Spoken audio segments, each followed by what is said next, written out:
One. All right. So I am here with the champion, the welterweight champion, Kruzaro. How does it feel now that there's basically no more talk about pound for pound right now. You're basically on the top at this point. I think there was a lot of questions about how the pound for pound rankings were going to match up after the RBC that just passed, especially since I'd been out for like 2 months, so people didn't really. That was the first time I've been an underdog in about I don't know, it must be about a year now since I first fought Khalid. So um, no, it's good. It's good to know I'm still at the top and I've still got it in me to beat the top guys. But glad to see people like Aussie and Bugatti are still up there as well. No, not too many changes in the top five from what there was before. Yeah, I mean, at this point in your career, I mean, it's pretty much undeniable at this point that you you've built this legacy for yourself. It started back at RBC 8 when you actually defeated Khalid Rashad. Right now, what is the defining moment in your career currently? Because you've had all these super fights, you've had all these high profile fights that we've put up against one another as the second fight's the biggest fight of all time. Your third fight with Khalid is the biggest fight of all time. Jakub, that was the biggest fight of all time. Do you think that it's going to keep going like this depending on who you fight next? Well, fortunately, I know who I'm fighting next, and I can promise you it's a very big fight, and it will be. I don't know if it'll be a shock to many. It might be. It could be a shock to you. I don't know. We'll see when it gets announced. But probably it will go along the lines of what you've just been saying. Back to your first question about sort of what I think is my. I think my favourite fight actually would have been. Oh, what RBC was it? Was it 4? Where I fought Legend Lorenzo for my first ever title. It was only a little red one, and yeah, I had loads of PRSs there and everything. It was a really good atmosphere. That's where the beef properly started with Khalid. I'd say that was probably my favourite one. And then my probably my most self-accomplishing one, was probably beating Khalid the second time, because the second time was the first time since I joined RBC really for my first time against Khalid, where I was put on the back foot. You know, I was orange health at one point in that fight, and he was green, and I still managed to come back and win. So that would probably be my most self-accomplishing fight. Yeah. So your career has, I mean, you've done so much for the sport already, being by far the biggest draw currently. Uh, do you think that comes with knowing people outside the organization, or do you think it's your style that really elevates you? No, I think it's connections. I mean, like, you've got Bugatti, who currently, I mean, I'm sure we'll talk about him later, is dominating heavyweight. He always has done, really, since he joined. He's like pretty much my only training partner. I sometimes train with Ray a little bit, but Aussie here and there. And then you've got Rebel as well. Rebel looking to hopefully fight Aussie for the title. That'll be such a great fight for anyone to watch. Both came from RBC. Both watched me fight for the first time and joined in. I think being maybe not popular, but having connections outside of it will definitely increase your draw strength, because everyone's going to see you can bring people in, and that's sort of when you get better fights and whatever. But I think now I'm pretty recognising. Well, I'd hope I'm pretty recognising. Obviously, I'm number one pound for pound, but whether I'm recognised for good or bad reasons, it doesn't really bother me, because at the end of the day, it's fighting, isn't it? It's 1v1s. It's not like I need people to like me in it, if that makes sense. Yeah. So let's go over your Yakov fight because I mean, the fight was chaos in the first round. I mean, I said over and over again it was a early finish really does favor Yaka because of the power he possesses. But you went into that fight and you threw everything you had at him in that first round. Yes, we know there's controversy behind it, but you basically beat him in the way we thought he would beat you. I thought that it would favor Yaka with that damage scuff, but you ended up finishing him. So when you look at that result, do you think we need to run this back, or do you think I've basically proved that I beat him? Right. Well, I'll explain sort of the game plan and why it might have gone differently to how you guys expected and whatever. This is the first time I've told anyone any of this. It's not really an exposure. I think it's quite common knowledge. I've had a couple of people message me about it. But before the fight, I had someone that I don't even speak to in RBC, basically. He messaged me. So I'll go back. My plan was, at the beginning, when I trained with Bog a couple of times, my plan was to drag the fight out because Jakub goes for knockouts early. That's what he's good at. He's got 9 knockouts or something. All coming very fast. He rushes in and he puts a lot of pressure on. But I found out he has a little method to sort of get his spacebar taps done. I'm not going to call him a cheat or anything. I'm completely fine with Jakub, but I basically found out some things about how he gets so many spacebar taps, and I realised I'm a human. I can't physically tap that many times. So a 3-round TKO was going to have to be what I did. And so I decided, before I can let it be a point where I'm having to fucking spam 110 spacebar clicks, I need to get it done early. So I just rushed in, I didn't block, and I just swung as much as I could, really. I had no stamina during that fight because every time I got 6% or whatever, I just threw something else. Whether it was just 3 jabs or anything, I didn't really have much choice. I wasn't aware of the damage scuff. There's been some speculation that Ray did announce about some exploiting going on. I would like to clarify, he knows about the situation and it was not me or Bog. That's been confirmed. I think Ray confirmed it in the chat, actually. I did get a lot of messages about that stuff.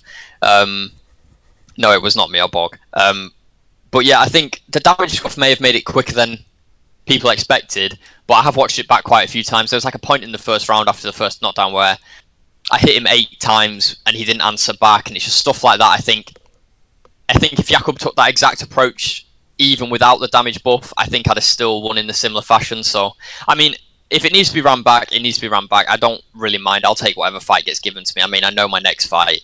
I personally want to see Jakub and Khalid fight. I've beat both. Their only main record losses are to me. I don't see why that wouldn't be a great fight for everyone to watch. I'd certainly love to see that fight as a main event at some point. But yeah, that in terms of the Jakub fight, I mean, did I expect it to end as fast as it did? Yes. Whether it was me that won or Jakub, I kind of knew it was going to be over in the first 3 rounds. That was sort of like the plan going into it on the day. I mean, I had to change my plan on the day because I did want to drag it out a little bit and make Jakub feel a bit more uncomfortable. But yeah, I guess that's just how it fell. And do you usually come in with the same game plan, which is wear your opponent out by making them fight on the back foot, which is what you've been able to do to very many opponents? I mean, to Khalid in both fights, even though you were tested in both, and also to Triple Paul. Is that usually the game plan going in, to really start using that pressure? Not always. It depends who I'm fighting against. So, you know, I noticed Triple would struggle with, like, when he fought. I remember he fought SSI, and he struggled with SSI just putting the pressure on, really. So, if you find that you're fighting someone that doesn't want to be put under pressure and wants to fight a technical fight, sometimes you just have to make it a little bit dirty. I guess that's just what has to be done. Which is fine. It depends who you're against, really. I personally, I don't mind if I have to fight on the back foot or the front foot. I definitely prefer the front foot. I think most people would, but I do trust my movement and defense to be okay on the back foot. Yeah. Yeah, you're looking to the future at this point. I mean, you have the one fight I think many people have been talking about is the quadrilogy.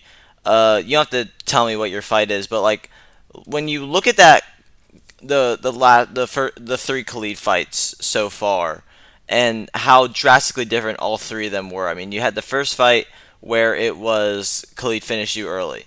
The second fight where you basically dominated for most of the fight. He caught a second wind, but it wasn't enough. And you had the third fight, which was razor close until obviously the controversial finish at the end. Do you think there's still something left to prove there? Now with the new tools, it's a new era in the sport. Do you think if you run that match back, do you think there is more to prove there, or do you believe that chapter should be closed in your career and you should move forward? I think I should be closed, and I think it should be closed. Sorry, I don't really appreciate how he ended the last fight. It was a bit sort of made everything seem like a waste of time. It wasn't really what anyone wanted to see. You know, everyone sat there for that. Was a long event as well, by the way. That event lasted quite a while. Yeah, and true. people sat there to watch that fight. you would have been in the commentary booth, sat there commentating every single fight from the prelims forward, and then for him to just leave because he suddenly couldn't catch up with me again was just quite frustrating. And plus, me and Khalid have spoke recently. I mean, sometimes we have a little bit of an argument in RBC, but there's not really that beef there anymore. It doesn't. I mean, he's gone and fought in middleweight. He's hopping between weights. He's sort of. I feel like if he should go for a title, it should probably be middleweight. It's sort of been rinsed a little bit now, and I think if there was more sort of big challenges in welterweight, I don't think anyone would even consider putting me and Khalid in another fight. I think it's just that Khalid dominates everyone until he gets up to Jakub and me, and Jakub dominates everyone until he gets up to me and Khalid. I think it's just the lack of not competition, because the competition in welterweight is good between each other, but then it's like the step up to the title fight is just a bit too big for most people. So I don't know. I mean, we'll see what happens in terms of like if that's my next fight, what happens then, etc. I think the welterweight division, I think it's very, very top heavy. I mean, that top three is insane. But however, I think you have a lot of guys down there they're up and comers, but they're like, you have guys like Salisao and Kato who are trying to work their way up at this point. So maybe it's not like competition. Maybe it's the fact that people are still working their way up. Competition is still moving up, and you have SSI and Casper coming off losses. So it's really difficult to picture any other fights currently. Yeah, I mean, Casper looked really good against Khalid once he got going, but still, you know, he fell behind. He couldn't win. So it's sort of like, where do you put them? I guess you want to be looking at placing like Casper against Cotto, maybe sort of trying to mix and match these sort of newcomers with like a bit more experienced fighters and see where they can rank up. But then it becomes, if Cotto goes and loses to Casper, where does Casper go? Because clearly the Khalid was too big of a jump, which means Jakub's too big of a jump. It's just sort of, it's a bit jumbled at the moment because of that top three. So it'll be interesting to see how Ray sort of filters out the welterweight division like going forward, I guess. But I mean, I've never said no to a fight, so if Ray comes to me and says, I'm going to put you against Casper, I'll fight Casper. It's just, I've just got to see who he wants. I trust Ray's judgment. So looking at, obviously we're going to go back to your big name in this sport. You've done plenty of other sports. What really separates the RBC from your other sports? Is it the crowd energy? What do you like so much about the community? I like its individuality, isn't it? You know, I've played the basketball, I've played the football, etc., etc., where you're on teams of 6, 5, 4, 7, 8 in some cases, and you know, you rely on each other. You win together, you lose together. Whereas in RBC, it's all me. If I lose, it's because of my mistakes or I wasn't good enough. If I win, it's because I was good enough or I made the right decisions. And I quite like that sort of like pressure. In RBC, I'm obviously quite a big name now, and it's sort of, I quite like the pressure of people disliking me. I quite like the pressure of trying to win for people. And yeah, I think that's changed over time. I mean, I've got a lot of hate over beating Jakub. I don't know what people expect, because Jakub's a fan favourite. I'm supposed to just let him beat me for people to like me. I mean, that's ridiculous to me. So, in my opinion, the people that dislike me because I beat a friend of theirs or someone they're a fan of, they shouldn't be fans of me anyway. So, I mean, it just, yeah, I like the individuality. Well, you were an underdog going into that fight. I mean, people actually were betting against you. Do you think that was justified because you were out for so long? But I mean, you went back in there and just dominated, basically. I don't know if it was a case of I was out there for too long. I mean, I was out since like March or something. But more, I think Jakub's just been so active and he is so good. Like he's walking people down and he's just winning every fight. I think people just thought this is the time that Kruzaro loses all his belts. If anyone's going to beat him, it looks like it has to be Jakub now. And with my inactivity, everyone knows I don't spar as well, really. I think for the Jakub fight, I had, 4 spars with Ossie and Bog. I don't really train RBC because I don't like to. I don't want to change how I feel like the best way for me to fight is. So I think people just thought the general experience and the new system and stuff was really against me going into this fight. So It was weird. I remember telling Ray it's weird that I'm the underdog. I was speaking to Rebel and Bugatti as well, and saying it's strange to me that I would be an underdog with how many title defenses I've got and stuff. But it made sense, and I guess it just didn't pan out that way. Speaking of your team, I mean, you said Bugatti and Rebel. Is it good to train with? Is it good to spar with guys in other weight classes? Does it elevate you? Does it elevate them as well? Yeah, well, when we first joined RBC, we joined all together. We made sure we weren't in the same weight classes because we didn't want to have to fight each other. We sort of like split them all up between each other at that point. And there did used to be light heavyweight and stuff, which I don't really. Is it even a weight class anymore? I think It's so. Three. not. Yeah, so we did used to have 5 weight classes, and so there was 5 of us split into different ones. But the issue is me, Bugatti, and Rebel, we fight so similar. We have so similar fighting styles that sparring against each other doesn't really bring any value to us. So it's sort of like we just sort of keep each other unrusted, and that's about it. We just make sure that we're all feeling confident. I don't really like sparring people outside of that kind of group, just because before the triple fight, there was a few people I sparred with, and I got sent DMs of people telling Triple how I fought them and stuff, which isn't ideal. You don't want people to know how you're going to fight. So I just sort of left it at that, really, and just sort of rely on what I have. Yeah. When you're looking to your RBC 15, that's probably gonna be the biggest fight card. They've said it for sure.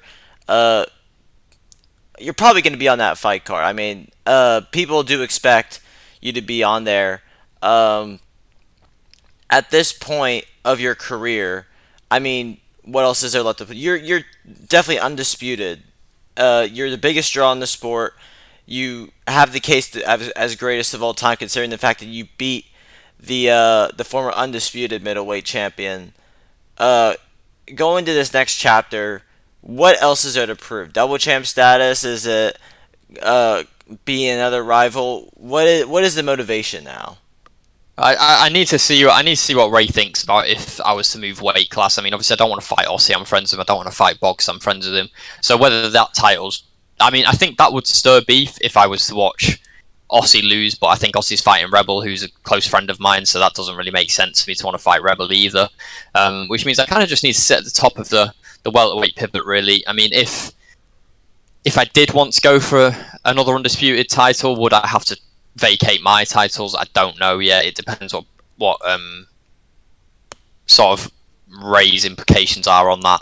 Simply because like Jakub moved, Jakub didn't just fight me for both undisputed. Jakub had to vacate his belts and fight all the way back up to get to me. So it's a weird one, but my motivation was completely gone. Really, I mean the Jakub fight.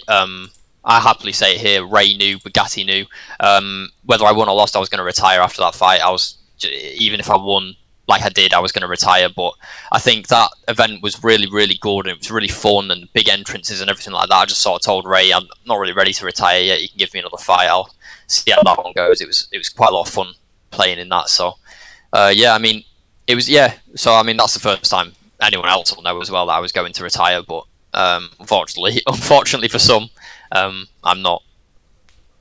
Or I mean, when you look at the other weight classes at this point, you're looking at how stacked the middleweight is, and looking how top heavy heavyweight is right now.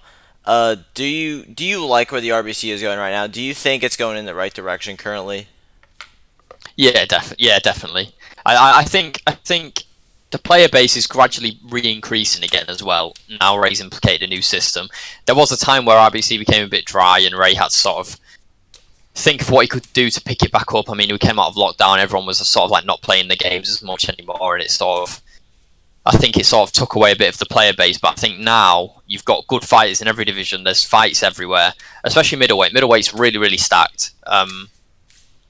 He's going to have issues with heavyweight now. Boggs just ran through Gabriel Maldonado, but you've got Tams who's sat there. You know, there's no matter what, Ray is set for the next like 3 big RBC pay-per-view events. So I think in terms of where RBC is going, I think we're safe. I don't think we're running into a dead end or a black wall or anything. I think he's okay for now. I mean, hopefully there is going to have to be a shock decision come somewhere in the next 3 RBCs should they happen. because then there needs to be a bit of a rejumble. But we'll face that when it comes. I think RBC is safe at the moment. Yeah. Yeah, and you talk about new up-and-comer fighters. I mean, look how crazy middleweight is right now. Let me go over a few of the names real quick. Um, Hang on. We have Gavious Augustus. He's fighting the main event. Uh, Abdullah at number 9. Ace Jones, who returned. That is a very big deal. Yep. Harry Golovkin, who was he was one round away from having a title shot. He could have became IBF champion. One round away, and also he fought 2 fights with NJJ. I'm just gonna throw that out there as well. Yeah. Kenny Young, former title challenger, former heavyweight champion. Dodo Paul, former WBA champion. Rebel Brook, former IBF champion. Jam Jones, former IBF champion. And NJJ and Ozzy Devine. The fact that Dax is not on that list shows how ridiculously good that division is. So, I mean, right now, it's easy to say you're most impressed with Ozzy because he's on top of the division, but who are you most impressed with in that division so far with your experience? I mean, I've got to shout out Rebel. He came back and he's dominated his last two. I mean, his last fight was difficult. It was difficult, unfortunately, but we got there in the end and he won it. But Rebel was out for a very, very long time, and he's come back and he's come back strong. He came back and he got a round 1 knockout. So I think I'm ready to see Rebel take a step up. I think NJJ and Jam Jones, I think they have such technical styles that it would be interesting to see Rebel against someone like that, to see whether Rebel can make it messy or if Jam or NJJ can keep it simple and technical, and if they can wear him down or whatever. It'll be interesting to see that. I mean, Harry Golovkin, I do want to see him do quite well, to be fair. I quite like Harry, it makes me laugh. But when I look at the top of that division, the top 5, it just looks really difficult for anyone to break into. I mean, then, if you win these fights, you've got to fight Aussie, who's also an absolute brawler. I don't know. Will I see the title change? I'm not sure yet. I think if I'm to give my 2 pence on who I think could challenge for the title, probably going to go NJJ. But it's at least middleweight is stacked for constant competition. I think that's all that we need to be concerned about, really. Yeah, and I mean, we see the quality in fights at middleweight. I mean, I don't know. I don't have the experience you have and other people have in RBC because I think I got here right before your fight, just after RBC 7. And what I think NJJ versus Jam Jones, that might have been the best pure fight I've ever seen in the sport. And I mean, you're also talking about these guys who are just bonus machines. Every time they fight, it seems like they're getting the fight bonus. Knockout of the night, performance of the night, fight of the night. I mean, has there ever been a point where any division in the RBC has been this top heavy, this stacked? I think welterweight was big at one point and still is, but middleweight's just gone to this point where, and Khalid was there one time too, so that makes it that made it even bigger too. Yeah, I mean, you've got Triple, Dax, and all them. They were in welterweight when I was first coming into starting up and stuff and getting to my titles and whatever. So I think the migration through to middleweight is what has caused such a big competition gap in there. And I think coming up with the title races, I think whoever sort of loses these fights needs to be going up to heavyweight because they need to have a refresh. If they can't win in their top 5 fights in middleweight, they're not ready to go for that title, and they need to move to heavyweight and restart again. And I think that is where, or even down to welterweight, and I think that is where they will even out the competition stacks a little bit. But welterweight is definitely the most stacked division by far at the moment, and I think once these fights continue to progress, I think they'll filter out to heavyweight and welterweight. Luckily, they're in the middle. And we can hopefully see some people start rotating around and get some interesting fights going. Let me ask you this: weight classes out the window. If you were to fight literally anybody, what would be who would be the most difficult challenge stylistically? Not just like talent wise, but stylistically, who does have the most difficult challenge for you? Probably Bugatti because Bog is the only person I've met that can trade with me so consistently. You know, if I can land something on him, he can land it better, or so forth, so forth. I can do it to him. I think he's definitely my 50-50 fight. It'll never happen, unfortunately, but I think stylistically, with us being so similar, it's such a 50-50 fight that it's not an 80-30, 80-20, sorry, my way, or a 20-80 to someone else's way. I think that's like a 50-50 me and Bog. So, and that's how sparring tends to go as well. So I think that's probably the most closest fight I could ever have. When you're on these new tools, when what was the what is there anything difficult? Was there anything difficult about adjusting to these? Considering that you were such a beast in the last system and you just picked up right where you left off like that. Was there any difficulty trying to adjust to the new type of health system and the tools? I mean, I tend to win by killing the opponent. You know, taking their HP down to 0 and then they explode or whatever. You know, we've seen it for the last, I don't know, 6-7 of my fights. Besides Jakub, obviously, and it was. It does mean I have to be a little bit more careful. You know, I can't go and press the spacebar 140 times in 10 seconds. Not many people in the world can. So I sort of do have to be a bit more tentative to get knocked down myself because I do tend to be a bit of a brawler.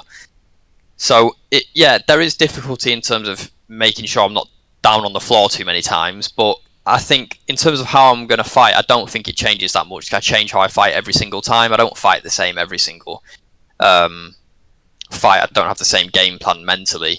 So I'm not really too scared of the new update changes. I mean, that's why I was an underdog. Everyone thought it was going to go right against me because I always go for kills, but it's not. It doesn't really make much difference to me. I know I can knock down someone 3 times in one round, and I've just proved I can in one. So, yeah, I think it makes it a little bit more difficult, and I'll probably have a few more longer fights in fights that quickly. But I think no, I'm not too scared of it.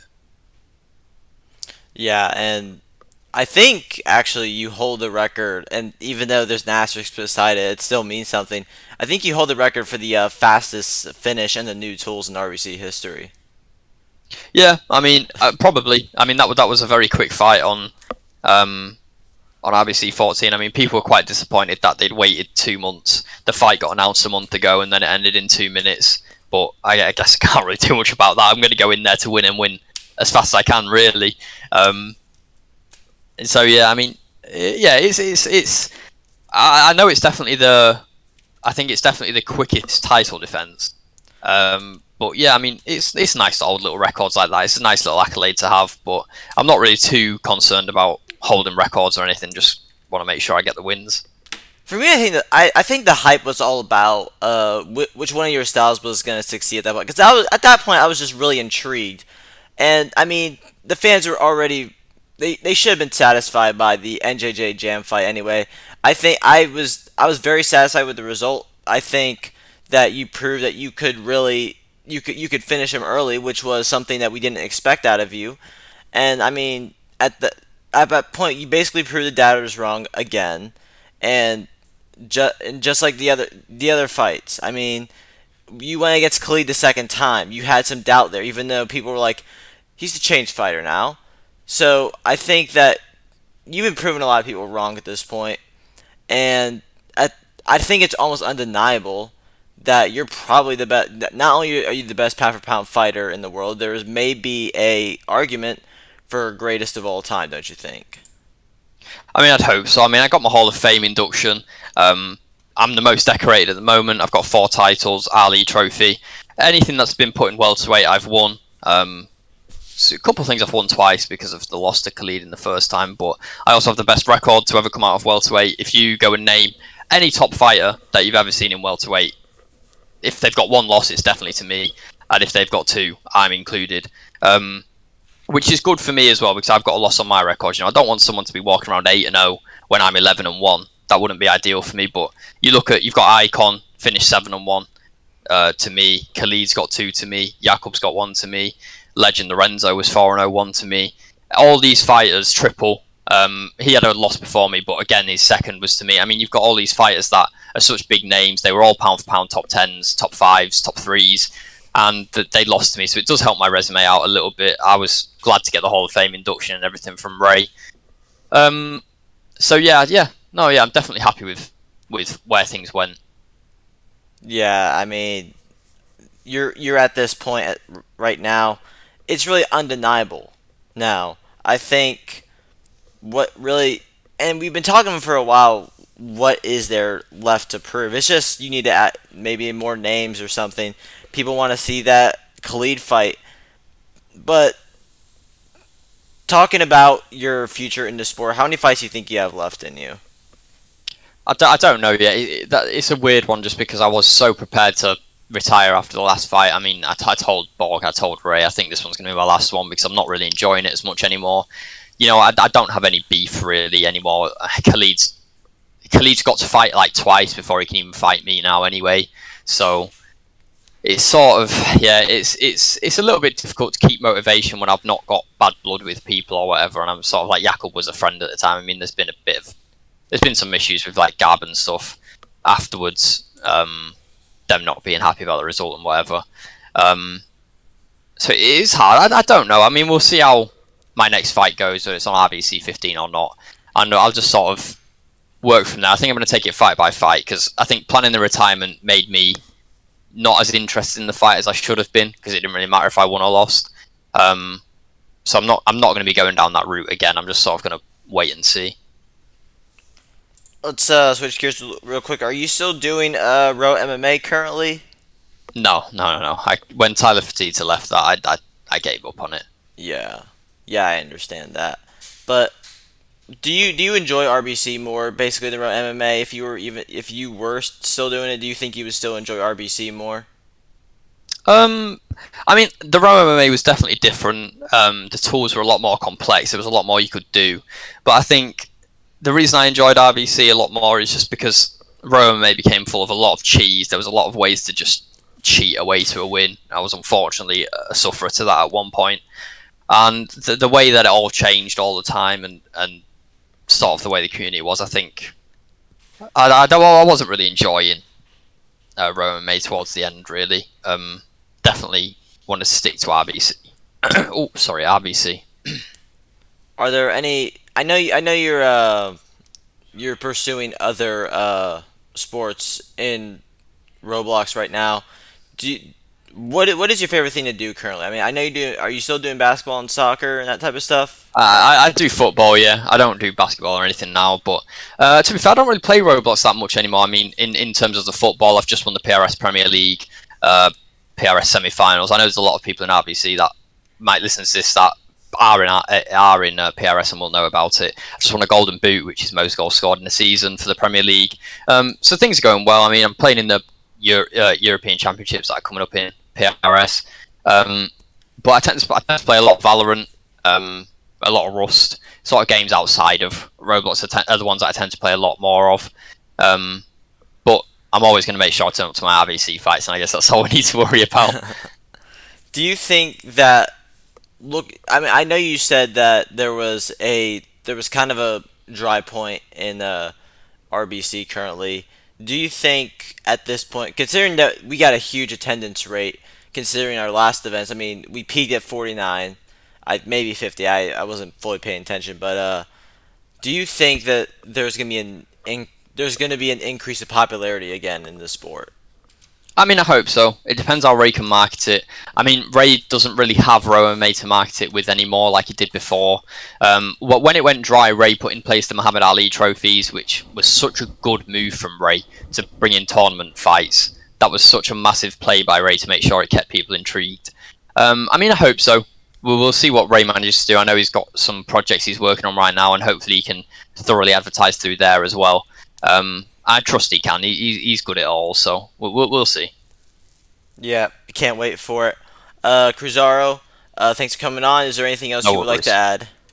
No, it's all right. Thank you. Cheers for having me. I guess make sure you guys tune in for the announcements that will be coming for RBC 15. It's definitely a big one. And yeah, just stop messaging me every day saying I'm Bugatti because I'm not. Well, Kruzaro, thanks for stopping by. Cannot wait to see what you got going on next, and No worries. good luck in your next title defenses. All right, cheers, mate. All right, have a good one. Bye, everybody. You too. Cheers.